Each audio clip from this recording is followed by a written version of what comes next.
오늘은 가역 반응에서 다루는 동적 평형 상태를 알아볼 텐데요.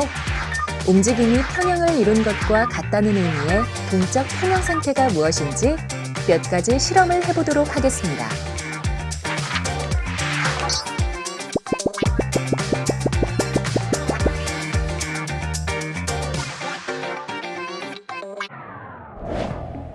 오늘 실험에서는 진한 염산을 사용하게 되는데요.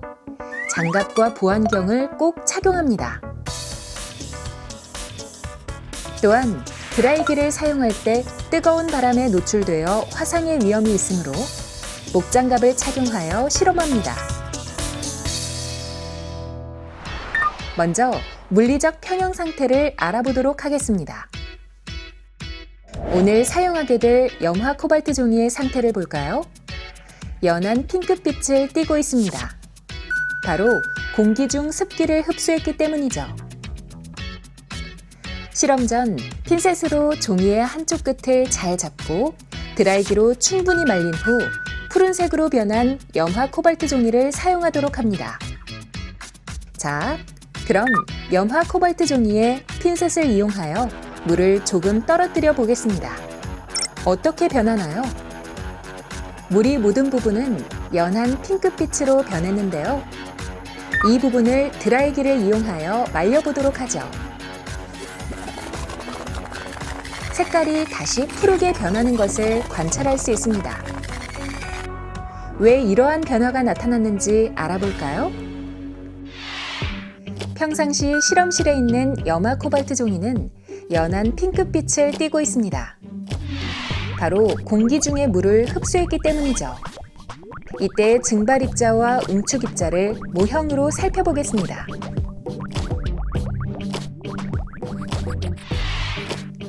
물을 포함하고 있는 연한 핑크빛 부분을 드라이기로 말리면 푸르게 변하게 되는데요. 흡수되었던 물이 증발되었기 때문입니다. 이때 증발 입자와 응축 입자도 모형으로 살펴보겠습니다. 자, 이번에는 푸른색의 염화 코발트 종이에 물을 조금 묻히자 연한 핑크색으로 변하는데요. 푸른색의 염화 코발트가 물 분자를 흡수하면 붉게 변하기 때문입니다. 드라이기로 가열하자 표면에 있는 물 분자는 증발을 하게 되는데요. 이때 증발만 이루어지는 것은 아닙니다. 바로 응축도 함께 일어나죠. 계속 가열해 물 분자를 모두 날려보내도록 하겠습니다. 어떤가요? 다시 푸른색으로 돌아오는데요. 이때에도 놓치지 말아야 할 사항이 있습니다. 종이에 묻었던 수분은 모두 날아갔지만 여전히 공기 중의 수분을 흡수하고 증발하는 현상은 계속 일어나는 동적 평형 상태라는 것이죠.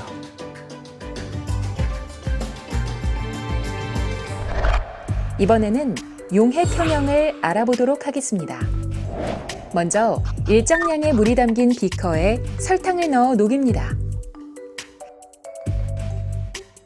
이때 충분히 녹을 수 있도록 유리막대로 저어주면 되는데요.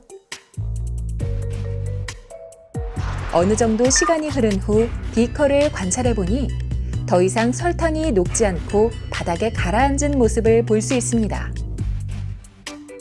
이때 흑설탕을 넣고 변화를 관찰해 보도록 하겠습니다.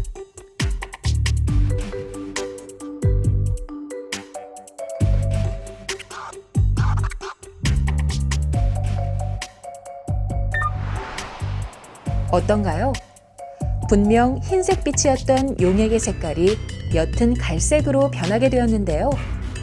왜 이러한 현상이 일어났는지 알아볼까요?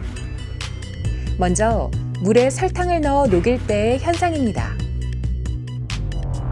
일정량의 용매의 용질은 용해만 되는 것처럼 보이지만 실제로는 용해된 용질 입자가 다시 석출되어 나오기도 합니다. 이때 일정량의 용매에 최대한 녹일 수 있을 만큼 용질이 녹으면 더 이상 용해되지 않는 것처럼 보이는데요. 그렇습니다. 이때가 바로 용해 평형이 일어난 지점, 동적 평형이 일어난 지점입니다. 여기서 중요한 것은 용질이 끊임없이 용해되기도 하고 석출되기도 한다는 것이죠. 이번에는 흰색 설탕을 녹인 설탕물에 흑설탕을 넣었을 때의 현상입니다. 흰색 설탕 입자가 녹은 용액에 흑설탕을 녹이면 흰색 설탕 입자가 용해될 때 흑설탕 입자도 용해됩니다. 이때 용해된 흰색 설탕과 흑설탕은 다시 석출이 일어나는데요. 즉, 흰색 설탕 입자의 용해와 석출도 계속 일어나지만 함께 있는 흑설탕 입자의 용해와 석출도 함께 일어나는 것이죠. 그래서 용액의 색깔이 옅은 갈색으로 점차 변화되는 것을 볼 수 있었던 것입니다. 이렇게 용해 현상에서도 용해와 석출이 끊임없이 일어나는 동적 평형 상태가 일어난다는 의미죠. 자, 이번에는 화학 평형을 알아보도록 하겠습니다. 먼저 시험관 2개를 준비하는데요. 각 시험관에 염화 코발트 수용액을 3ml씩 넣습니다.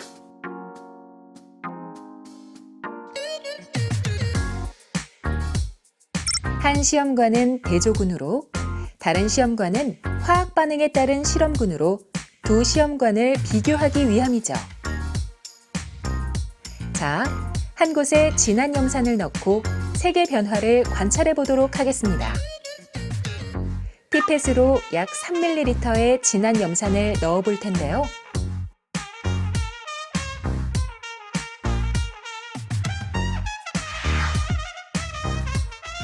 어떤가요?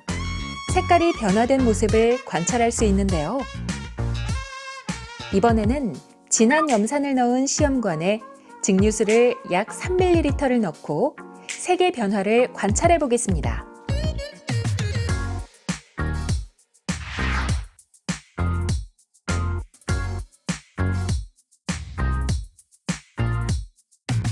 처음 색깔로 변화된 모습을 볼 수 있죠? 자, 그러면 왜 이렇게 색깔이 변했는지 살펴보겠습니다. 먼저 진한 염산을 가하게 되면 붉은색을 띠는 코발트 이온이 염화 이온과 반응하는데요. 그래서 염화 코발트 이온으로 바뀌면서 용액은 푸른색을 띠게 됩니다. 한편 여기에 물을 넣으면 어떻게 변했나요? 그렇습니다.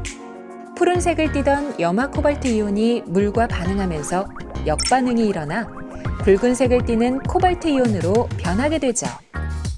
이들의 변화된 색이 합쳐져서 우리 눈에 보이게 되는 것입니다. 즉, 화학 반응에서도 동적 평형 상태가 일어나는데요. 정반응에 반응물이 반응하여 생성물이 되지만 다시 역반응이 일어나 생성물은 반응물로 변하게 되는 것이죠. 다시 말해, 화학 반응에서도 정반응과 역반응이 동시에 일어나 마치 더 이상 반응이 일어나지 않는 것처럼 보이는 동적 평형 상태에 도달했다고 할 수 있는 것입니다. 우리의 일상생활에서 소금은 많이 쓰이는데요. 바로 바닷물의 물이 증발과 응축을 거치면서 소금이 만들어지는 것이죠.